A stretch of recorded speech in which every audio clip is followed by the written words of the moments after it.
Ketika kita terjebak di suatu tempat, secara umum ada dua sikap kita. Yang pertama, marah, bersungut-sungut, kecewa.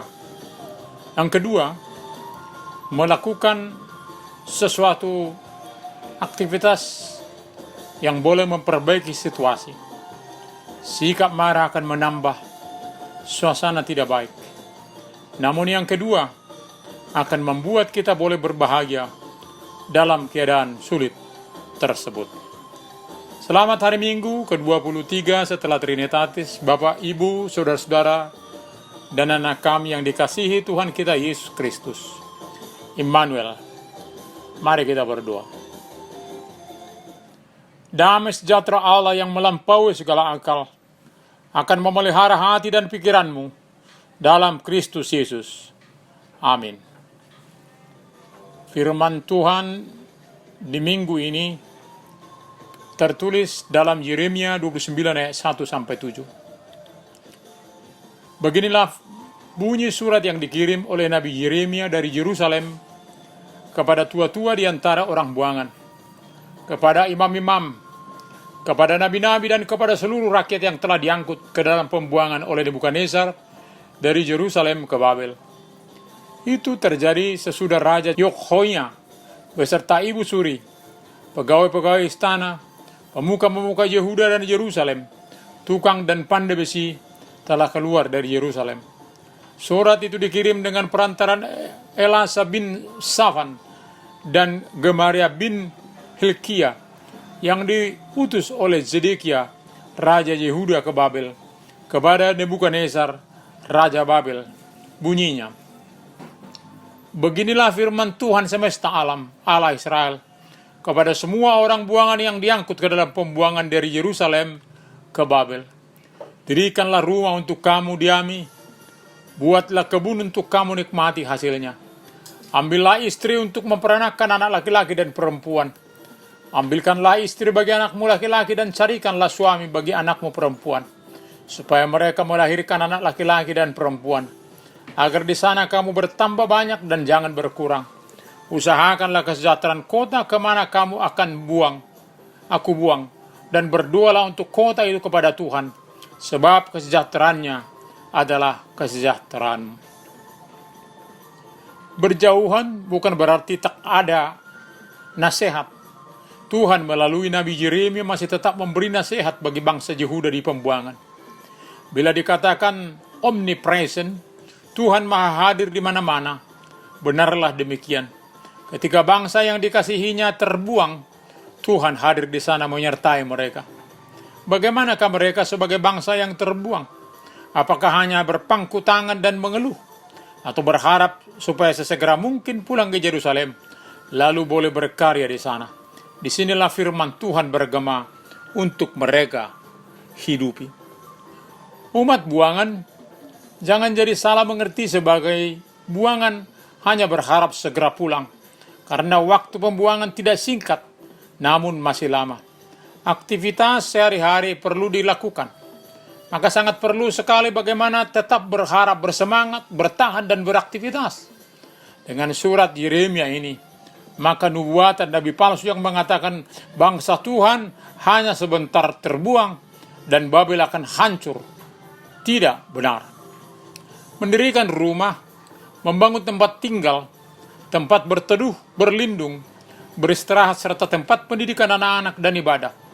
Walau mereka di pembuangan, Tuhan ada bersama mereka, memberikan keamanan bagi mereka. Lalu bekerja untuk kehidupan mereka, sebab dengan bekerja nyata eksistensi, keterampilan, dan kemampuan mereka. Bekerja adalah karunia Allah. Dengan bekerjalah mereka diperlengkapi dan diberkati. Dengan bekerjalah mereka memuliakan Tuhan, sebagaimana Allah yang bekerja, memberikan hal-hal yang baik. Dengan bekerja, mereka dan orang lain memperoleh keuntungan berkat. Pepatah Cina mengatakan, jika Anda merencanakan kehidupan untuk 1 tahun, tanamlah padi. Jika Anda merencanakan kehidupan selama 10 tahun, tanamlah pohon. Tapi jika Anda menginginkan kehidupan untuk selamanya, didiklah manusia. bangsa Israel bekerja dengan menanam pohon, tanaman keras. Artinya mereka ada dalam waktu yang lama, bukan singkat.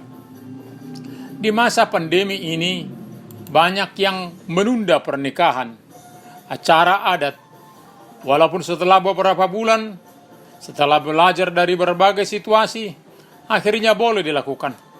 Ternyata dalam pembuangan, ada juga dilakukan penundaan melakukan hal nikah menikahkan. Namun firman Tuhan mengatakan, tetaplah lakukan, karena pembuangan ini juga masih lama. Maka kita akan lebih mudah memahami firman Tuhan ini. Karunia Allah, menikah, menikahkan, lakukanlah. Maka tetap ada persekutuan dalam keluarga untuk saling menolong dan tidak kesepian di negeri buangan. Jangan sampai terjadi statistik umat Tuhan berkurang karena menjadi buangan. Tetapi boleh terus bertambah sehingga ada generasi ke generasi. Dan dalam pemahaman bahwa pernikahan suami istri juga akan mengingatkan bagaimana hubungan cinta kasih Allah dengan umatnya. Terutama juga mengusahakan kesejahteraan yang dibuang, melakukan berbagai hal pekerjaan sesuai dengan talenta pemberian Tuhan. Lalu mendoakan supaya sejahtera, yang pasti juga adalah kesejahteraan bersama. Dengan selalu bersedia menyalurkan apa yang Tuhan limpahkan dan dapat berkontribusi untuk kota di mana tinggal. Sampai kapan kau berdoa? Sampai memperoleh kesejahteraan itu. Artinya, tidak jemu-jemu. Karena setiap yang kita doakan adalah untuk kebaikan yang didoakan. Maka akan selalu kita upayakan hal-hal yang baik bagi kota di mana kita tinggal. Mendoakan para pengambil kebijaksanaan di kota mana kita tinggal. Juga para penghuninya, supaya boleh berkontribusi untuk kota tempat kita tinggal. Mendoakan satu kesatuan dengan kerja keras di dalam segala daya kemampuan untuk memberi kesejahteraan kota. Pernah saya baca di media sosial seorang anggota kepolisian menuliskan, saya berdoa untuk keamanan kesejahteraan kota kita malam ini. Dia berdoa sekaligus berjaga-jaga sebagai aparat memberi ketertiban, keamanan, dan kenyamanan masyarakat di mana mereka bertugas. Dalam keadaan bagaimanapun, orang beriman akan tetap optimis dalam pengharapan. Di dalam setiap keadaan ada hikmat dari Tuhan. Boleh memberi kontribusi untuk kesejahteraan kota. Kesejahteraan kota di mana kita tinggal akan menentukan kesejahteraan kita, komunitas kita, gereja kita. Saat terjadi pandemi, kehidupan manusia yang bijak tidak dapat dihentikan oleh virus, namun tetap bekerja dari rumah atau ke tempat lain, melakukan aktivitas dengan protokol kesehatan yang sudah kita praktekkan. 3 wajib dan 3M. Wajib beribadah, wajib mematuhi protokoler kesehatan, dan wajib meningkatkan imunitas. Dan memakai masker, menjaga jarak, mencuci tangan selalu, hidup bersama, hidup dalam doa, serta peduli untuk kesejahteraan bersama. Amin. Mari kita berdoa. Terima kasih Tuhan, Engkau memberi bangsa kami kemerdekaan dan boleh berdiam di tempat yang telah Tuhan perkenankan kami diami. Biarlah kami di tempat masing-masing, di berbagai pekerjaan, boleh berkontribusi untuk kesejahteraan kota, untuk kesejahteraan negara kami. Berkenanlah Tuhan memberi hikmat kebijaksanaan bagi para pemimpin pengambil keputusan, sehingga segala kebijaksanaan adalah untuk kemuliaan Tuhan, sekaligus menjadi kesejahteraan di mana kami tinggal. Terima kasih Bapa. Hanya di dalam nama Tuhan Yesus Kristus kami berdoa. Amin.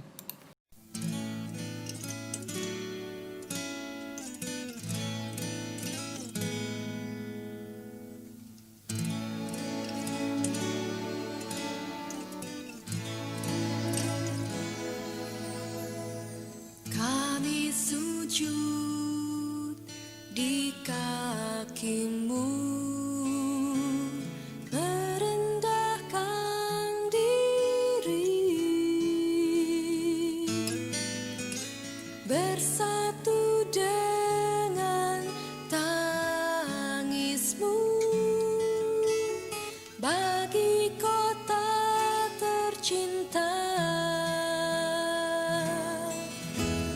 Biar belas kasih-Mu Bapa yang bertambah nyata dicurahkan atas kami. Lawatlah umat-Mu, ampunilah, selamatkanlah, pulihkanlah kota tercinta, sinari dengan terang kasih-Mu, dengar doa kami.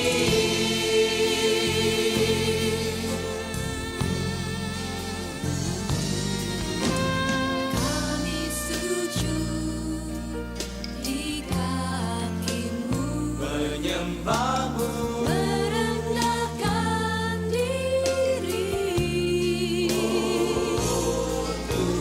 bersatu dengan tangismu bagi kota tercinta. belas kasih-Mu Yang tercurah yang bertambah nyata dicurahkan atas kami. Lawatlah umat-Mu, ampunilah, selamatkanlah, pulihkanlah kota tercinta, sinari dengan terang kasih-Mu, dengar doa kami.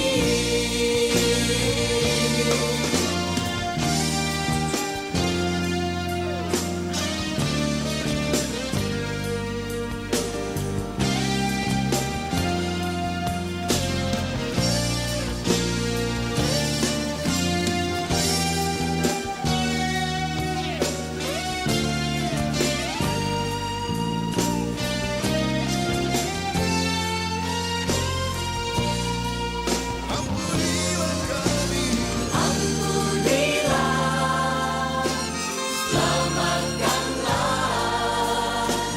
pulihkanlah kota tercinta, sinari dengan terang kasih-Mu, dengar doa kami. Ampunilah, selamatkanlah, pulihkanlah kota tercinta, sinari dengan terang kasih-Mu, dengar doa kami. Dengar doa kami. Dengar doa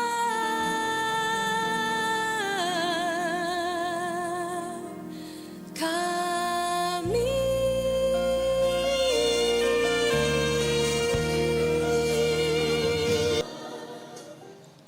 Terimalah berkat Tuhan. Tuhan memberkati engkau dan melindungi engkau. Tuhan menyinari wajahnya kepada engkau dan memberi engkau kasih karunia. Tuhan menghadapkan wajahnya kepadamu dan memberi engkau damai sejahtera. Amin.